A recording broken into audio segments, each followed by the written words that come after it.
frequently asked question, what is the Starr Rehab Protocol and why should I use it for my injury? Well, it depends on the injury. Starr Rehab Protocol was handed to me by Bill many years ago.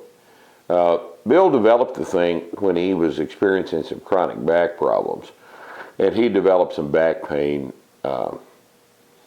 Probably this would have been in the late 60s, early 70s. And he told me that there was a period of time that it hurt so bad he couldn't pull. So one day he said, all right, we're going to do something here and make something change. So he put 95 pounds on the bar, and he deadlifted it 25 times. And this is a 600 plus deadlifter. And did 3 sets of 25 reps with 95 pounds and increased it from there and healed his back up.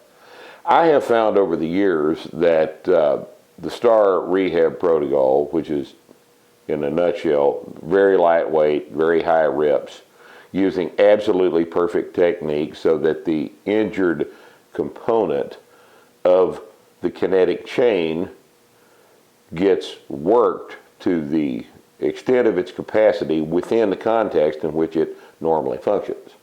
So form has to be absolutely perfect. Back must be perfectly flat. Knees must be symmetrical. Whatever the injury is, you cannot let it alter perfect technique. And whatever weight perfect technique permits is where you start for sets of 25 and you go up from there. And I've found that it works very well on muscle belly injuries, and the most often misapplication of it is for tendinitis. If you have knee tendinitis, the Starr Rehab Protocol will make it much worse. That's not what it's for. Okay, I tend to use it in instances of hamstring tears or quad belly tears or something to that effect. And it has the effect of putting a bunch of lactate in the area of the injury, and something about lactate seems to make these things heal faster. I don't know the physiology behind it, but it's been my experience that this works very well for muscle belly tears. And the question about when to start the rehab is, it's very specific. You have to start the rehab within about 72 hours of the injury. If you wait 6 months and let it scar down, that's not healing. It's already healed at that point. It's healed with the scar. The point of the Starr Rehab is to make the structure heal under conditions of normal function. In other words, without a scar forming in the middle of the muscle belly. If it is forced to contract while it's healing, it will not organize itself into a scar. It will go ahead and heal as normal contractile tissue. And we've had really good luck with this. But when I put it on the internet, immediately it gets misapplied, because that's what we do on the internet. We take advice and we apply it where it's not intended to be applied, because that's the job of the internet.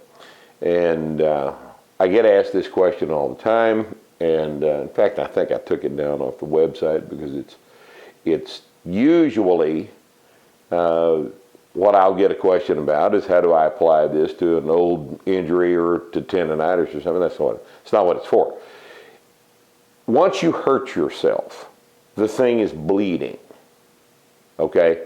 If you have a muscle tear, it's bleeding. If you've got a bruise on your arm, it's bleeding. It's like a cut on your skin.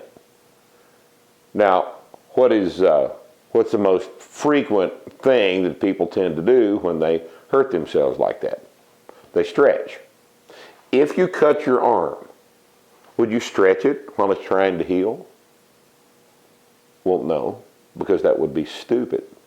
Well, it's just as stupid to stretch a tear when it's trying to organize itself into healing tissue. What you do is you make it function. And that's the purpose of this approach to the 3 sets of 25 with very lightweight and absolutely perfect form. so that whatever the injured structure is, it is forced into its normal role within the kinetic chain at the level at which it can sustain 25 reps. In other words, a light enough weight to allow it to function, not so heavy enough that you yield to the injury and go away from normal technique, because then you take that structure out of the kinetic chain and you've undone. That's not the point.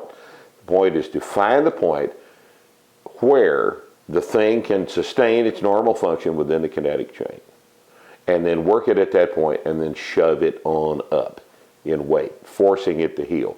It works very quickly. 2 weeks is usually all we need to do. And in an instance where the Starr Rehab Protocol is useful, you will also find that ice is useful too. Under very few other circumstances is ice useful. Ice does not do anything for elbow tendinitis, knee tendinitis. Ice doesn't do anything for that. Ice doesn't do anything for your low back. Those structures are too deep to ice. You can't ice your liver. It's too deep. It won't get cold. So that's not what ice is for. Ice is good for a muscle belly tear because you can massage the thing and cool it down. And then the warming of the structure back up from the cold period flushes it with blood and helps us with healing. But tendinitis, you're trying to ice an avascular structure, it doesn't work. So maybe this will put some clarity into the application of the Starr Rehab Protocol.